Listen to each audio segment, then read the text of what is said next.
It's the WP Minute. Looking to boost your WooCommerce sales? OmniSend makes it easy with powerful email and SMS marketing tailored for WooCommerce. Automate campaigns, recover abandoned carts, and drive more revenue all in one platform. Try OmniSend today and turn your WooCommerce store into a sales machine. Thanks, OmniSend, for sponsoring the WP Minute.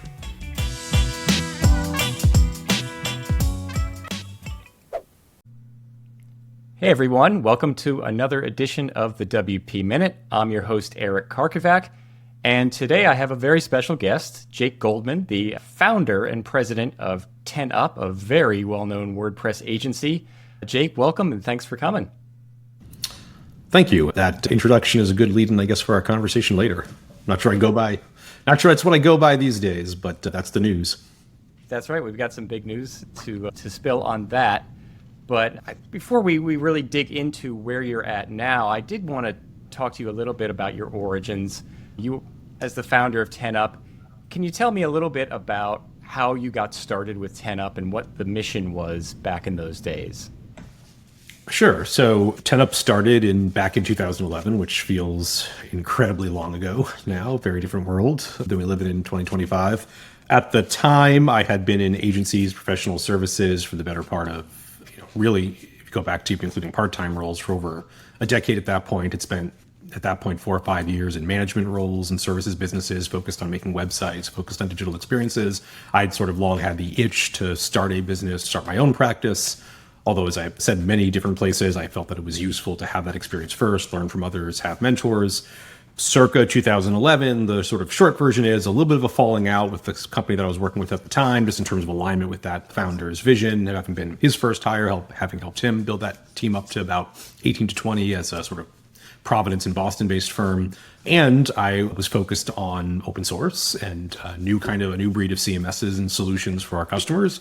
I started going to WordCamp, started getting involved in the WordPress community, started using that platform for some customers as an economic choice. Succinctly sort of fell in love with it, fell in love with the community, thought it was going big places, going to do big things as the platform was growing up. And so I started 10up with a vision of, at least as a starting point, being, I think what you'd call in agency businesses, like the best integrator, the best implementer of WordPress, particularly for customers looking to do more enterprise level implementation, looking for customers that are, brand name, larger businesses looking to spend, at least, even in those early days, at least 5 figures, if not 6 figures in some cases, on projects. Lied to myself and said I would sort of take a break from managing people for a little while, for a year or so, and just have some contractors. By the end of year one, bad at saying no to good opportunities come through my network. We had about 7 or 8 people, and the rest was history.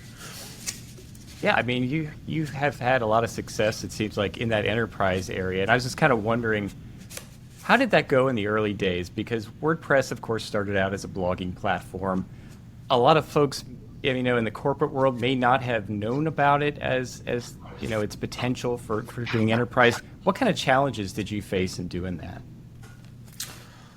I mean, I think that I feel fortunate in the sense that it was just the right moment. So I didn't, by design, I didn't want to start an agency that was in a fully mature, fully baked space where, like, if you did it 7 years later, 8 years later, WordPress well established, whether every enterprise wants to use it or not, it's well known, well adopted, running on massive numbers of not just like small blogs and websites, but like business websites, corporate websites, at least for part of their stack. I think my strategy was to join a platform that I thought already had some early hooks. There was customers, there was buyers, there was opportunity to win business, but was at the very early stage if its growth cycle, because that's an opportunity to come in. There was an opportunity to come in to establish yourself as sort of like a leading early entrant provider in the space, establish a missing foothold to be sort of like an agency of record or one of the most trusted names in the space before it gets overcrowded.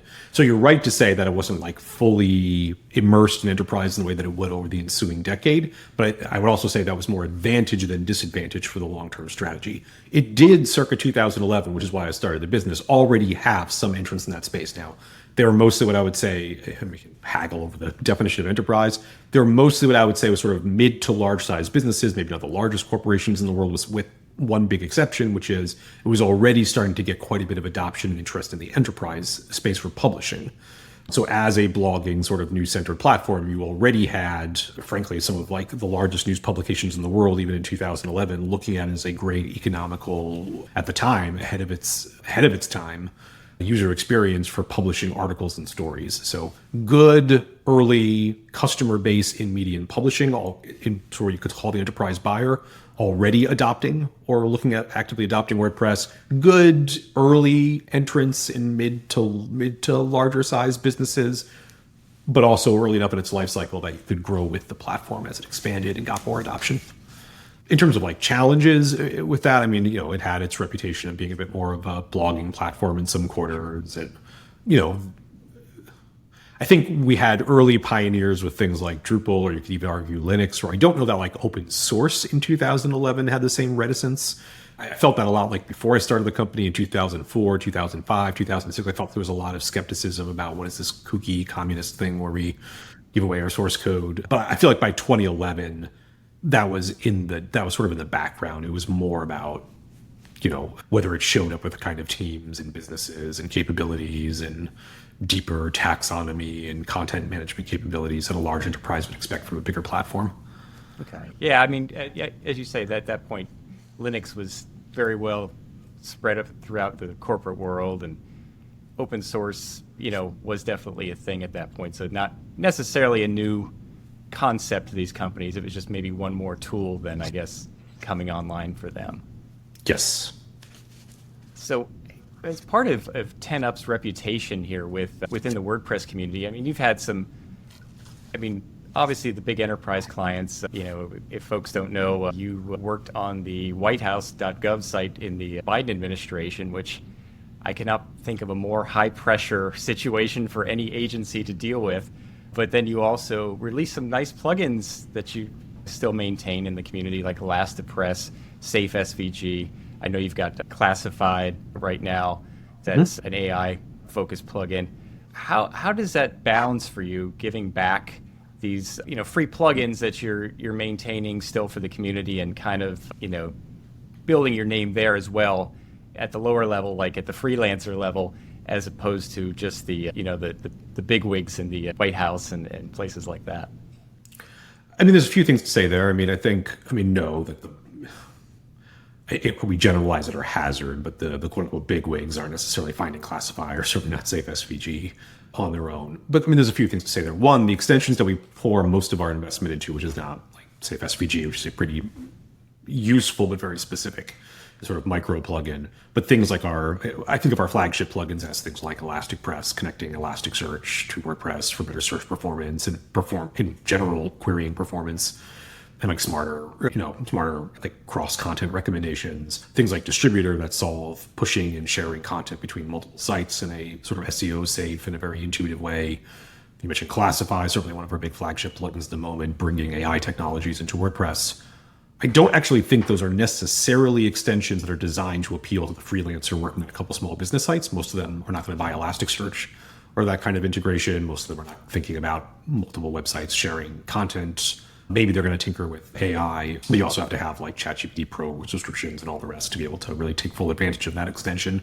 They're really extensions targeted at the kind of buyer that we're looking for. So I don't know that we think of like the optimal person that we see as like the adopter of these extensions as a small freelancer, as opposed to maybe a developer inside those large enterprises, somebody responsible for tasked with the problem of I've got 10 magazines or I've got 30 websites in my businesses that all need to share a privacy policy, and it shouldn't be so difficult to easily update it across all of them. It's the developers working in those kind of businesses, the technical leads that are researching good solutions, are being asked, how can I use AI, that then find these extensions and do have influence in that space.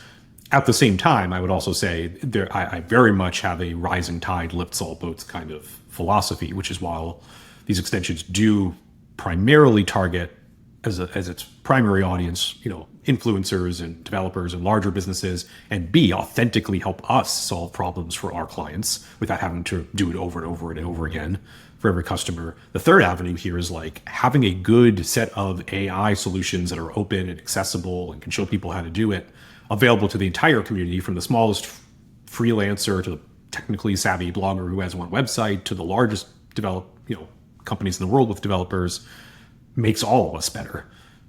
just to pick on that example and maybe be a little dramatic in how I express it, if WordPress doesn't have good integrations and good solutions for how do I bring AI into my content editing and my content workflow experience, that entire platform is not going to be very compelling or very, what's what I'm looking for, competitive in the coming years. So I think by putting out solutions that solve hard problems that we're going to use anyways, we need them for our clients in any case, that help us find developers, decision makers, technology buyers inside mostly larger companies and more complex organizations.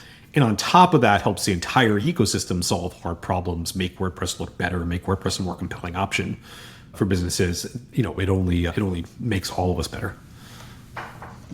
Yeah, so that makes a lot of sense. I mean, we're talking about WordPress and AI. I mean, and we'll get to that in a little bit. But I mean, yeah, I have to imagine that's going to be the expectation moving forward for so many companies at all levels, that we're going to have some sort of AI integration. So building those tools now makes a lot of sense, and hopefully that, you know, keeps WordPress growing, keeps it as a viable option in the market. Every person that builds WordPress sites should have some answer when a customer says, what are you doing to integrate AI, or how are you using AI? And there's obviously like the technical answer in terms of like building the website, but also an answer for, I'm putting content in here, I'm creating pages, I'm creating images. How are you putting it in my CMS? And I hope that for some of them, ClassifAI gives an answer that will satisfy, even please those buyers, as opposed to them having a moment where they might pause and say, the best you've got is like a couple of like title things and Yoast or something like that is all you can bring to the table, which might make them pause and say, wait a minute, is WordPress even a platform that's ready for the future? Or do I need to go look at another option? And when people make that decision and say, we're not going to go with WordPress, even though we do more than WordPress, to be clear, again, a good segue into later, that hurts us as somebody that's very invested in that ecosystem. It hurts all of us when we look down the road in 2-3 years. So I do want to get back to one of the reasons you're here today is you're part of the Fueled family now. You merged with them back in 2023. And I was wondering, how did that come about, and how long did that take to come together? Like, what made you decide that this was the right thing to do with 10up? Yeah, I wrote a whole post about it. They put in the show notes as well at the time. I think the headlines there were, I mean, there was a few sort of factors that converged. I think when I thought about what it meant to keep scaling 10up as a business, hitting, breaking through $45 million in revenue a year, there was part of it was as the like controlling owner of the business, what would that role look like? What would it mean to keep scaling and keep running the company and providing more opportunity for everybody inside of it? And I'm being a little bit overly simplistic to make the point concisely, but I think that job, when you start going through upwards of $50 million in revenue, involves a lot of work that has to do either with your own M&A in terms of finding businesses that you want to bring into your fold. It frankly becomes more legalistic in terms of like risk aversion and, sometimes a different kind of talent that thinks they can chase after you as a business. It becomes more about financial instruments and vehicles to invest in different kinds of growth, in different kinds of capacity. Not, things I could, some faith in myself, things I could muscle through, maybe things that really made me excited about being the owner and being a very engaged, very involved owner, which is the only kind of ownership I know kind of owner I know how to be. Not things that got me terribly excited, not that made me motivated, and frankly, more to the point, beside my own selfishness, not as effective as I thought potentially other buyers, investors could be in helping the team achieve those ends. So I think one factor was, what am I good at? What do I enjoy doing? What am I good at? What is the best kind of like ownership investment structure to help this team be able to keep growing and keep being successful at a very different scale than it's at today? I think the second factor, and maybe it's related, is I genuinely believed part of growing, part of creating safety for this business was, is diversifying. I've said it forever, not being a one-trick pony as a business in terms of the platform or technologies that you work at. That's not a new thing that I've said. And that's, again, a very fitting segue here.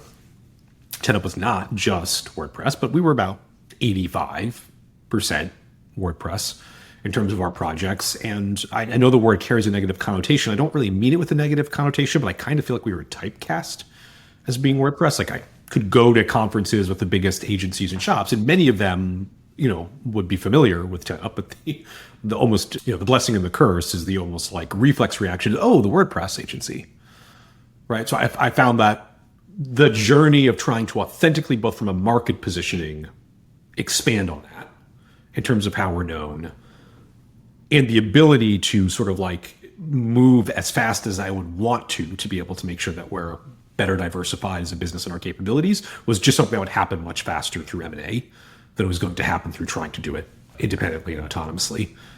And I always think about the future and think about, I've been doing this for 20 years, running an agency for 13, 14 years. I'm very mindful of like what kind of like ownership structure for the business makes it more sound and secure going forward. And, there are other options we could have pursued to mitigate like sort of the one person get hit by a bus situation. But again, looking at a bunch of options on the table, to me, the optimal one would have been one that also scratched the prior two itches, which is new kinds of like leadership and investors that know how to use some of these tools to accelerate growth at our size, and being able to accelerate sort of the diversification of our services as a team. So Fueled, as far as I know, is really more about mobile apps and product design, right? So how did that fit in with your vision? Was that to the vision to be more of a full service company that could take a product from conception all the way to the great enterprise website to sell the product or promote the product? Yes, I think the unnuanced but kind of hits the nail on the head expression, I think our current CEO, a friend of mine named Justin, I think the way that he put it when we were talking through like later stages of like, let's make this happen, let's do this transaction, is I think he said, I think all of our customers need your services, would like your services. And I strongly suspect that a good number of the kind of customers you work with would benefit from our services. And that's really kind of, in some ways, it's simplistic, but it's a very succinct way of expressing it, which is, yes, we all had customers and enterprises that have more than WordPress websites or more than just apps. We want to be able to grow within those businesses. We want to be able to do more with all of those companies. So yeah, it is effectively rounding it out so we can provide more solutions, be more fully rounded as a business, compete for the biggest engagements, which let's be clear, the biggest engagements out there and like the bigger services market are not come build a mobile app for me or come build a WordPress website for me. The biggest opportunities are let's complete, companies that are, or not just companies, public sector works, all the rest that are saying like, we need to completely rethink how we're doing digital. We need to rethink our product strategy. We need to rethink online engagement. I don't know that for either company, but I would say more so for 10up historically, that if that was the entry point for who can we find to help us, that we would come upon their radar. Maybe we get lucky and somebody in that company would have worked with us before. Maybe something that company's like, I'm really passionate about WordPress as being part of this stack, and let me find out who's good at WordPress because I want to use that platform for our web side. But I think the dream is to punch into that like sphere where it starts way before the conversation about a specific solution or a specific technology. And that comes through being a more well-rounded, a more full service business. Yeah, I think that makes a lot of sense for enterprise because you've got, there's only so many vendors that they want to work with, and they don't want somebody different for their product design, and they don't want someone different just for their website. It's nice to have that team that's all informed and all on the same page, so to speak, and to be able to carry it through the entire process. But I was wondering, as a founder, when you're going through that type of merger transaction, was there any concern on your part about, company culture changing or anything of that nature, or maybe even the, just the autonomy to do your job your way? I mean, for sure. I think you're either very desperate or you're Pollyannaishly naive if you don't, as a founder, recognize that going through something as significant as a integration or merger of two companies, culture, it's not an if, culture will change, culture will adjust. I think any founder would tell you going through the journey of being the guy in charge to another voice in the room is at best a head trip of a process. So I think, yes, a short version is real concern by either of those. I would say that on the culture front, it's funny because I feel like people that have not worked at a large number of companies, have not been through mergers with different companies before, been on the journey of finding opportunities for mergers or integration, observe our, these two cultures that we've united and are quick to point out where there are differences between those cultures. I can tell you, having been through those processes at other businesses before starting 10up, I can tell you, having spoken to many interested suitors, many interested companies and doing integration with us, that this might sound a little condescending, but they have no idea what different culture actually is. I actually think that the culture that we have, that 10up has, and that Fueled brought to the table, that have now integrated, are actually very similar. Like cousins, maybe, right? Siblings that maybe got a little bit of a different set of genes passed down to them. Fundamental beliefs about flexibility and work and, sort of a business casual ethos, a care about quality and premium, a care about product strategy. Like where I actually think we have differences, but we're quite similar cultures. It was very intentional, and any decision I was going to make about doing a transaction, integrating a business, had to be close enough that I didn't think it might be inevitably a bit bumpy, but would not be insurmountable. For me, I just, it is a journey. I'll tell you, like, to this day, it is something that is an adjustment for me. But I, at the same time, was quite confident that, that I was ready for that shift, and that waiting until I was I'm not sure what the alternative was, waiting to cede control until I just couldn't even do the job anymore. Yeah. So, hope that answers the question. It does. And so you merged in 2023, and now it seems like you guys have had separate brandings still in that time. And I was wondering, what, and we're going to merge the branding now. It's basically the big announcement that came out a couple weeks ago. Everything's going to be under the Fueled brand, but the WordPress practice within Fueled keeps the 10up name, right? Yep. Was this always the plan, or did you kind of come to that organically as you moved through the merger process and kind of got these two sibling groups together? It's a great question. I mean, it's much more the latter. In fact, that's why it took some period of time to get right. I think I will say that, from being earnest about this, I think from early on there was a recognition, before we even had to do any research into it, that, again, the way that I would describe it is to, again, I know some people on my team don't love this word, the sort of typecasting of 10up as being a WordPress company was something I felt pretty strongly marked upon us, that it would be, even with our own customers, felt like it was hard to break. I mean, I don't say this to pick on you, but even coming into this meeting about this, it's Jake and it's 10up, it's the WordPress folks. I thought that would be a challenge. I thought that Fuel was very known in certain spaces like mobile, but when you did research on Fuel, like you just type in like generic like app design kind of buckets, which are much broader than like WordPress as a category, Fuel would come up in that research. So I think from pretty early on, there was a sense that it would be easier, if we're trying to tell a story over a much more expansive business, to go with that brand instead of the 10up brand. But, I think there was a lot that had to happen. I think we wanted to be a little bit diligent about, let's validate that theory. Let's talk to some customers.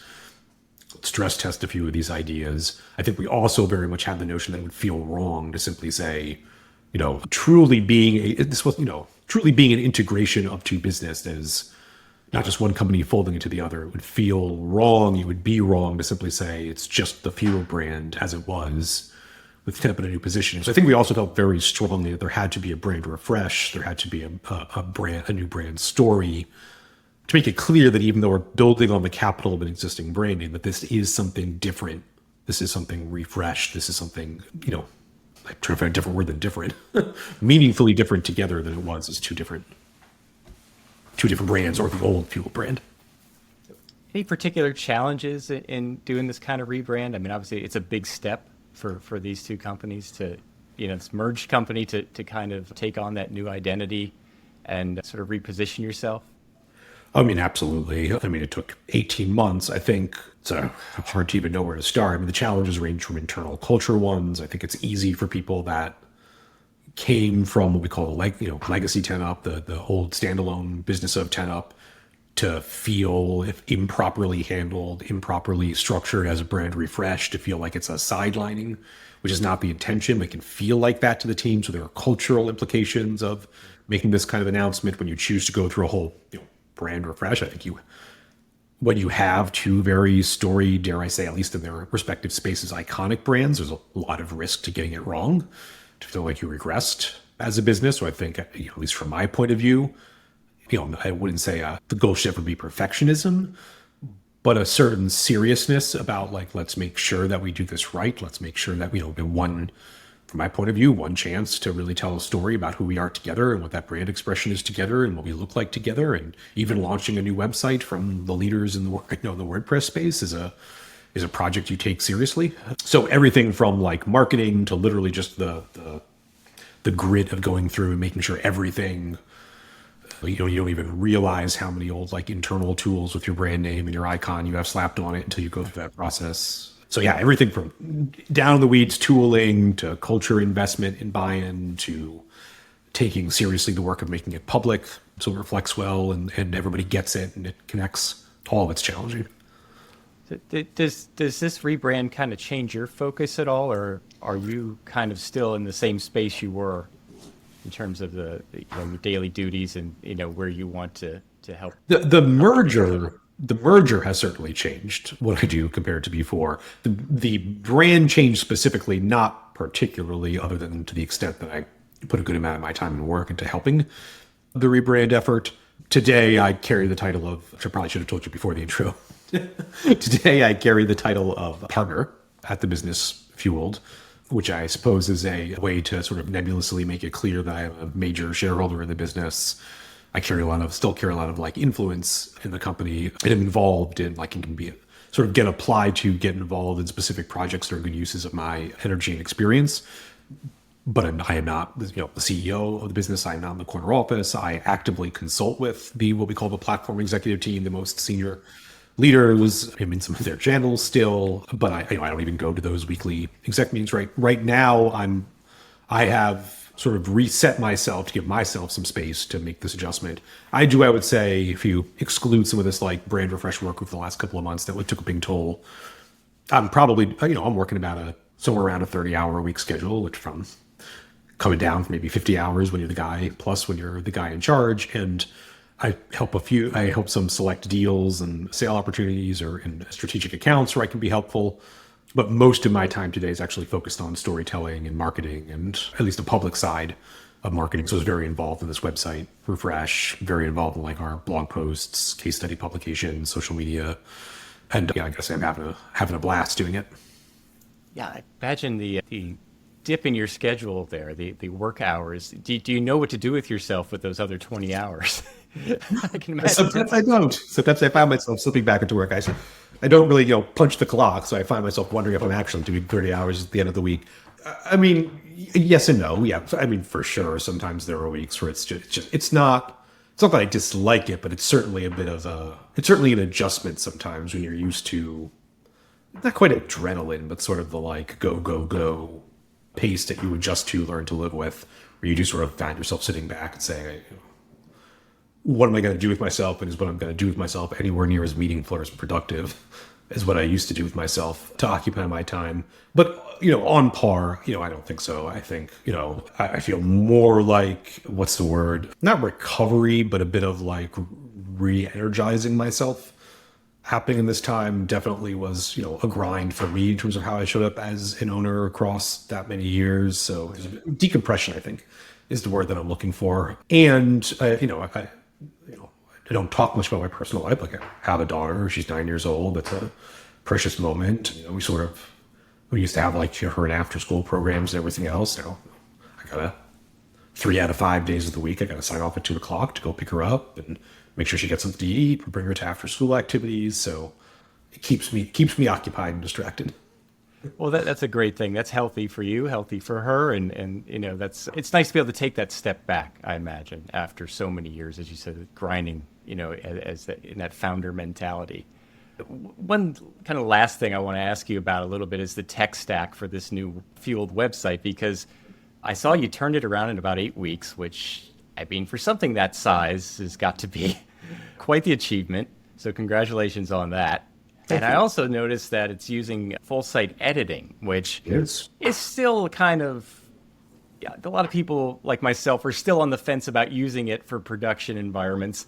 So I was just wondering if you could delve into that a little bit, why you decided on full site editing, and maybe what kind of tooling you have to make sure that it matches the need of what your company's doing. Great questions, and there's so much to delve into there. And first, I guess I'll plug, if you go to the Fueled website and go to the blog, there's a story about how we built it. And we think it's a little bit more into the weeds, and it's not, part of that's full site editing. Part of that is eating our own dog food here, using tools, generative AI tools, like Cursor, like ChatGPT, to more rapidly prototype, to be clear, not finished, but to rapidly get to V1s of new components, which we think is, I don't really think it's right to call it the future anymore. It's the present. It's rapidly becoming the standard, I guess I would say, for customers. So there's a lot of things in the mix that let us do it quickly, but certainly one of those ingredients is a set of tools and components that we've invested in that build that let us more rapidly scaffold, more rapidly build the bones, and then handle in the editor, not just in code, laying out certain pages on the site. And there's a couple, I think there's a few things to say about that. We can get at a bit of the tactical of like, what are those tools? How do we build them? How does it work with full site editing? But there's also a strategic point that I think is like maybe needs to be set first, which is overarching here, which is we think that the main shift that is actively happening in website development and will continue to happen over the next few years is that, let's say, the first like 80-90% of what it takes to get routine stuff, not like full web applications or something, but sort of like routine marketing sites or relatively routine marketing sites or informational sites stood up, should not involve going in and having to write a lot of code to get it there. That's for a lot of reasons. And again, apropos of the story, range from how AI assists us to increasingly powerful, not just inside WordPress, but if we look outside of our WordPress bubble, to things like Webflow, Framer, other tools that are coming online. I don't know that I see a website shop being competitive, again, for like marketing sites, informational sites, if the strategy is we start with like a basic theme framework and then we write lots of code to build your marketing site.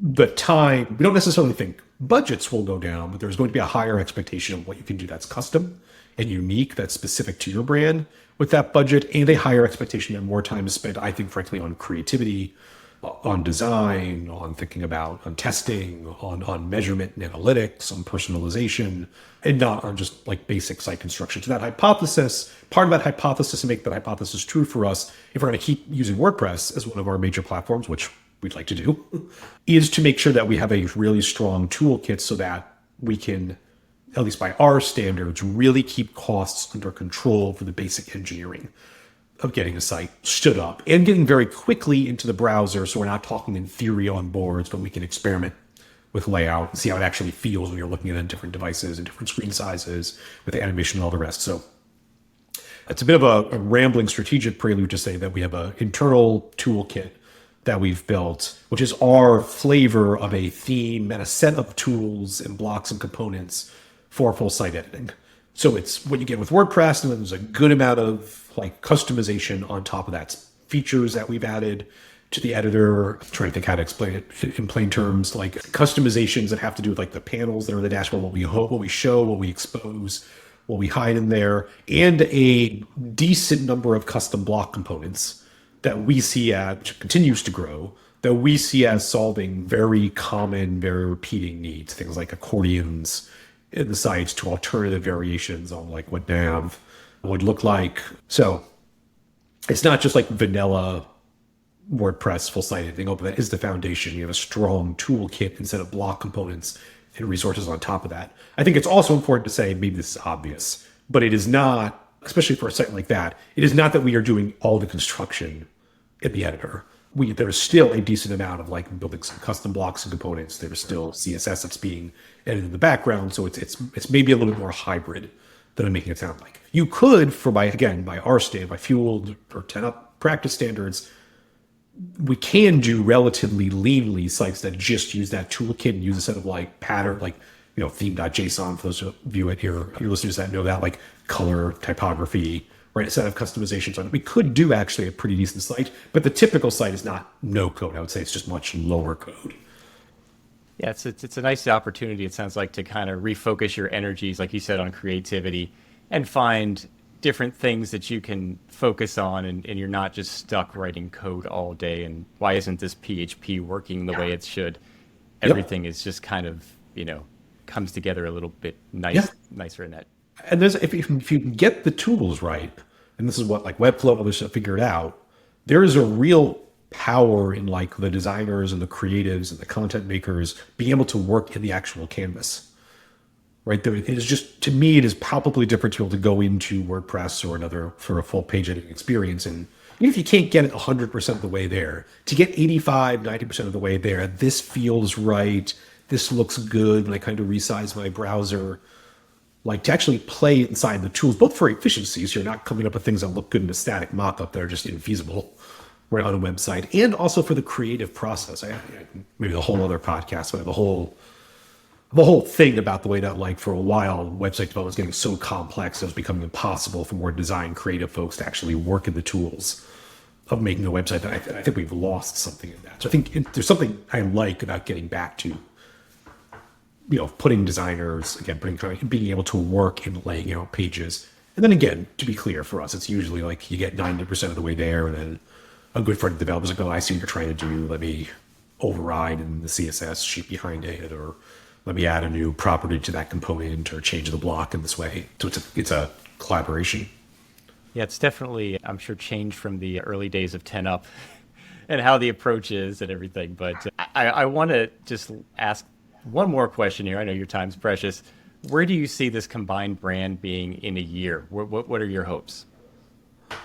I mean, my hope is that many hopes, certainly like on the business side, that we'll have more customers, we'll have one more business that did not classically fit either independence company narrow definition of the services that we could provide and what we were good at, more full service projects, more custom web applications where, it's WordPress, great, but we just found you because we think you're good at solving a bigger problem.